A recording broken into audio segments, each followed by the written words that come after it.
Айтылуу Өмүрзак уулу Куйручук атабыздын күмбөзү Имлал району Куйручук айылында. Бул киши 1866 жылы болуп 1940 жылы 1-майда казылган.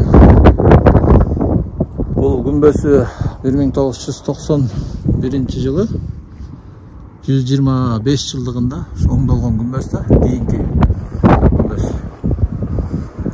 Сөөгү ушул жерге коюлган. Бул асты болсо, бул жер беседка, астында площадка, тепкичтер. Бул жерде тепкичтер. Булар кийин жасалган.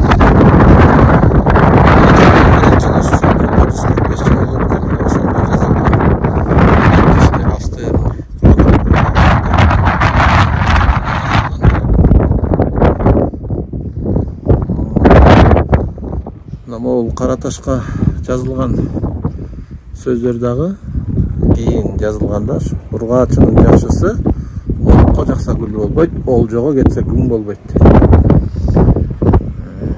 Андан кийинки сөзү жерде жаткан жумуртка асманда учкан куш болот дейт.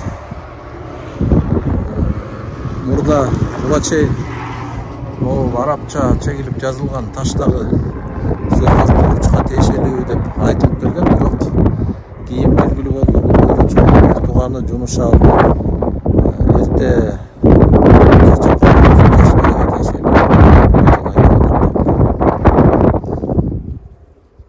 Кыргыздын акыркы олияларынын бири ошо Өмүрзак уулу Куйручуктун кабыры ушул жер. Ары бери өткөн билгендер ушу кайрылып ушул жака Куран окуп турушат. Ар жакта көрүнүп аткан Куйручук айылы.